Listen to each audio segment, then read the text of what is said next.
Halo, perkenalkan nama saya Widya Juliani. Saya mahasiswa dari Universitas Dian Nusantara. Materi yang akan saya bahas untuk tugas besar matematika bisnis ini yaitu mengenai penyelesaian SPLTV dengan metode Kramer dengan dosen pengampu Ibu Angelis Ratu Ulan, MPD. Menentukan penyelesaian SPLTV dengan metode Kramer atau determinan matriks. Pengertian matriks. Matriks adalah kumpulan angka yang disusun dalam baris dan kolom. Dalam matematika, matriks digunakan untuk menganalisis dan memecahkan sistem persamaan linear, serta berbagai aplikasi lainnya, seperti transformasi linear. Tujuan pembelajaran matriks. Tujuan pembelajaran matriks melibatkan pengembangan, pemahaman, dan keterampilan dalam beberapa area, termasuk konsep dasar matriks, penerapan matematika, dan analisis sistem dinamis. Pemahaman yang kuat tentang matriks memberikan dasar yang penting untuk berbagai disiplin ilmu dan aplikasi di dunia nyata. Apa manfaat matriks? Matriks digunakan untuk menyelesaikan sistem persamaan linear. Alam grafika komputer, matriks digunakan untuk melakukan transformasi geometri pada objek. Matriks digunakan dalam analisis multivariat dan analisis komponen utama dalam statistika. Ada beberapa macam matriks berdasarkan sifat dan struktur, di antaranya sebagai berikut. Matriks baris kolom. Matriks yang memiliki ukuran M atau times NM XN dengan M baris dan N kolom. Matriks nol. Matriks yang semua elemennya adalah nol.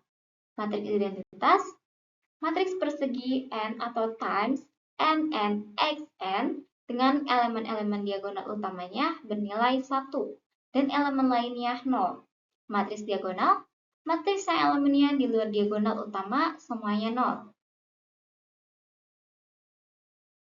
Metode Kramer. Metode Kramer adalah solusi untuk menyelesaikan suatu sistem persamaan linear. Metode Kramer digunakan untuk menyelesaikan sistem persamaan N dan persamaan dalam N variabel. Metode ini menggunakan matriks dan determinan yang perlu dipahami. Kedua metode ini menerapkan aturan Kramer untuk mencari solusi sistem persamaan linear. Menentukan penyelesaian SPLTV dengan metode Kramer. Ini untuk rumusnya, misalkan suatu sistem persamaan linear 3 variabel SPLTV. Untuk cara menghitung menggunakan metode Saurus seperti ini. Langsung aja kita ke contohnya. Ini untuk contohnya seperti ini. Gunakan metode Kramer untuk menentukan himpunan penyelesaian dari sistem persamaan linear 3 variabel berikut. Untuk cara penyelesaiannya seperti ini. Untuk menyelesaikan soal SPLTV dan menggunakan metode Kramer, langkah yang pertama yaitu ubahlah menjadi sebuah matriks. Untuk kolom yang pertama adalah koefisien pada variabel X, yaitu X sama dengan 1, untuk variabel Y sama dengan 2, dan untuk variabel Z sama dengan 1. X dan Z kita rubah menjadi angka 1.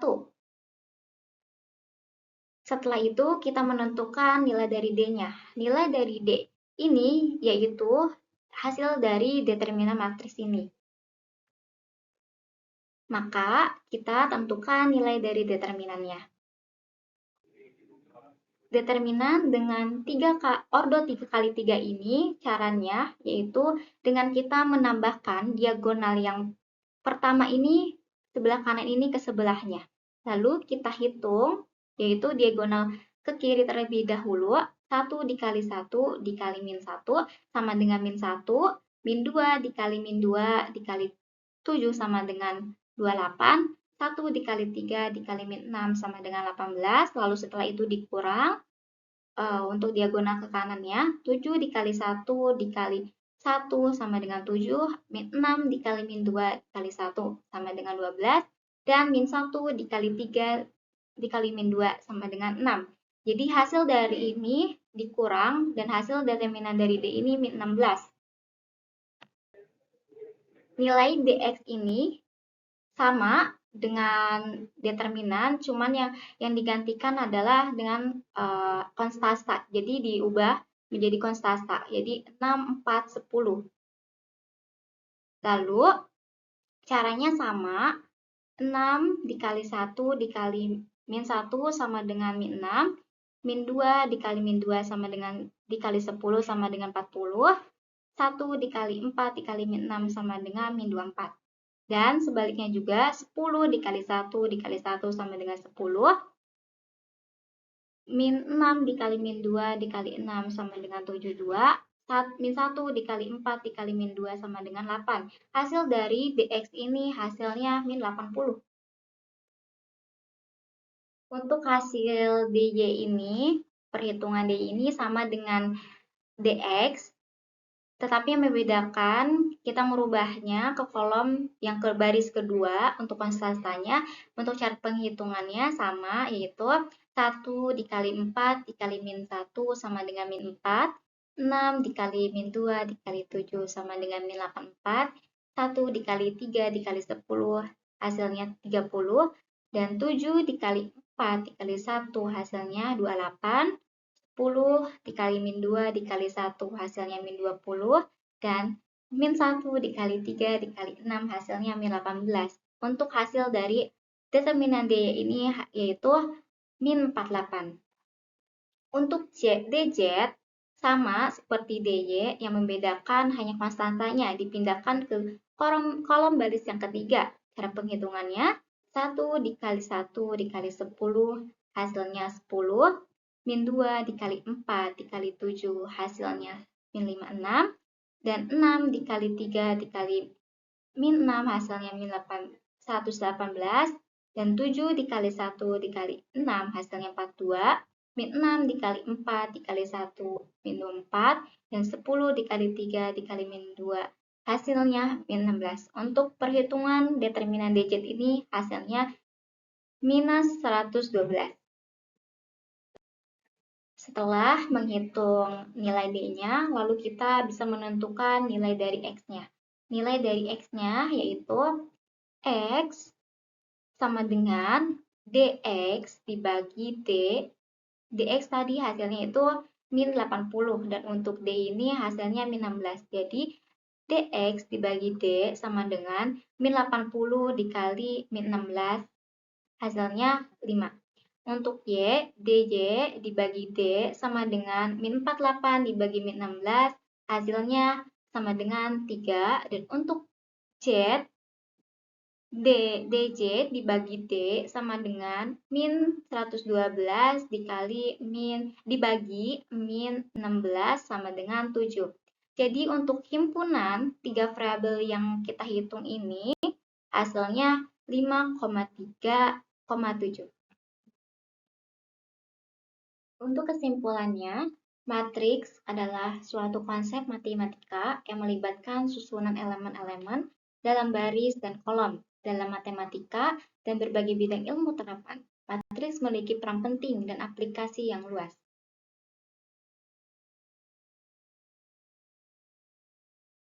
Matriks memiliki beberapa poin, yaitu yang pertama, representasi struktur data. Matriks digunakan sebagai alat representasi struktur data dalam berbagai aplikasi, termasuk pemrograman komputer dan ilmu data. Yang kedua, alat pemodelan matematika.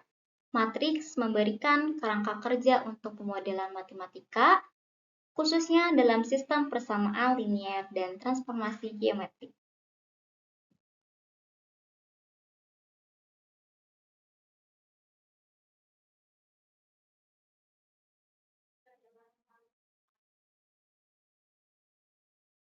Sekian untuk pembahasan tugas besar matematika bisnis yang saya sampaikan.